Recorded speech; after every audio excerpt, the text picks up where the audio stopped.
बिस्मिल्लाहिर्रहमानिर्रहीम। अस्सलामु अलैकुम वरहमतुल्लाहि वबरकातुहू।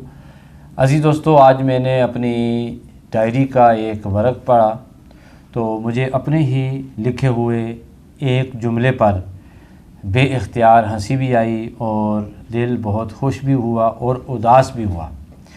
खुश इसलिए हुआ कि हम कितने खुश नसीब हैं कि अल्लाह ताला ने हमें तालीम हासिल करने का मौका अता फ़रमाया है, और परेशान इस वजह से हुआ कि वक्त कितना तेज़ी से गुज़र रहा है। इन दोनों जुमलों की समझ आपको मेरे इस छोटे से वाक़े से आ जाएगी। हुआ यूँ कि सन 1983 में जब मुझे पहली दफ़ा स्कूल में दाखिल कराने के लिए मेरे बुज़ुर्ग नाना अबू जनाब सैयद सुल्तान शाह साहब रहमतुल्लाह तआला अलैह और मेरे दादा अबू जनाब सैयद कुदरत शाह साहब रहमतुल्लाह तआला अलैह ये दोनों हस्तियाँ लेकर गईं, और जब मैं पहाड़ी के ऊपर से नीचे उतर रहा था उनके साथ उनकी उंगली पकड़ के तो मेरे दिल में एक खुशी थी, एक जज्बा था कि आज मैं स्कूल में दाखिल हो जाऊंगा। तो जब हम स्कूल में पहुंचे तो प्राइमरी सेक्शन के उस्ताद बड़े मशहूर थे, मोहम्मद ज़मान साहब बहुत ही मशहूर थे, अल्लाह ताला उन्हें गरी के रहमत फरमाए। बड़ा अच्छा पढ़ाते थे, उनकी तदरीस बड़ी यूनिक होती थी और उनकी जो पंक्चुअलिटी थी वो हर बंदे की ज़ुबान पर थी कि गैर हाज़िरी नहीं करते।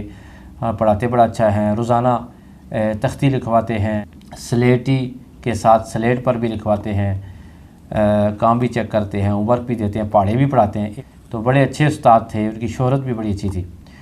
तो उनके पास सीधे ये बुज़ुर्ग चले गए और उन्होंने कहा कि हमने इसे दाखिल कराना है।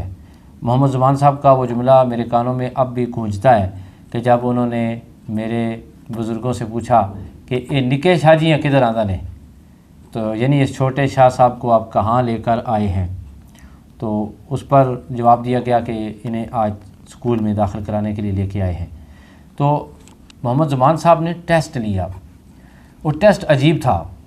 अब मुझे नहीं पता, मुझे मालूम नहीं है कि ये ऑफिशियल टेस्ट था या अज़राए मजाक उन्होंने ऐसा टेस्ट लिया था।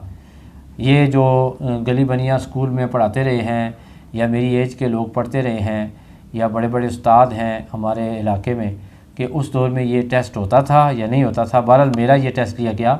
मुझे कहा गया कि आप अपना हाथ, दायां हाथ जो है वो सर के ऊपर से घुमाकर मुखालिफ कान को पकड़ें। तो मैंने जब सर के ऊपर से अपना हाथ गुजार कर मुखालिफ कान को पकड़ने की कोशिश की तो मेरा बाजू वहाँ तक ना पहुँच सका। तो इसके बाद मोहम्मद ज़मान साहब ने फरमाया कि छोटे शाह साहब जो हैं वो अभी दाखिले की उम्र को नहीं पहुँचे, तो इन्हें मज़ीद इंतज़ार करना होगा। यूँ हमारा दाखिला रिजेक्ट हो गया। जब मैं स्कूल से बाहर आ रहा था वापस अपने घर, तो मेरे बुज़ुर्गों ने मुझे कहा कि आज आपका दाखिला नहीं हुआ है, खुश हो जाओ। यानी उनके जहन में ये था कि ये इस पाबंदी के साथ परेशान होगा कि इसे दाखिला मिल रहा है और ये पाबंद हो जाएगा, टेंशन में होगा। ज़ाहिर है कि हालात ही ऐसे ही हैं, पुराने ज़माने से ही कि पढ़ने के लिए किसी बच्चे को लाएँ तो वो परेशान होता है। तो मुझे उन्होंने कहा कि खुश हो जाओ, मज़ीद तुम्हारे जो है ना खेलने के दिन तुम्हें मिल गए हैं।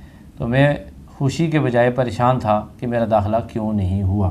बहरहाल उस डायरी में ये जुमला मैंने लिखा अपनी डायरी में। जब मैं मिडिल क्लासेस में था तो मैं डायरी लिखा करता था, तो मैंने वहाँ पे ये लिखा जुमला कि मेरा दाखिला रिजेक्ट हो गया और मैं दाखिले के लिए अपने बाजू के लंबा होने का इंतज़ार करने लगा। ये तो आज की स्टोरी थी। बहरहाल जो मैसेज है वो क्या है कि आज मेरे दादा अबू भी दुनिया में नहीं हैं, मेरे नाना अबू भी दुनिया में नहीं हैं, मेरे उस्ताद मोहम्मद ज़मान साहब, मास्टर मोहम्मद ज़मान साहब, वो भी इस दुनिया में नहीं हैं। मैं पिछले साल गुज़रे हुए हैं, मैं जब इन सालों का मुशाहिदा करता हूँ तो मुझे ख्वाब लगता है, और एक वक्त वो आने वाला है जब हम लेटे हुए होंगे, यक्के साल में होंगे, हज़रत इज़राईल अलैहिस्सलाम तशरीफ़ ले आएंगे हमारी रूह कब्ज़ करने के लिए। तो उस लम्हे भी हमें हमारी सारी ज़िंदगी चाहे 100 साल क्यों ना गुजारा हो ख्वाब नज़र आएगी। तो میسج یہ ہے کہ اللہ تعالی ہم سب کو فکر آخرت اور فکر قبر عطا فرمائے، ہمیں اللہ تعالی اپنے اعمال کی اصلاح کی توفیق عطا فرمائے۔ والسلام علیکم ورحمۃ اللہ وبرکاتہ۔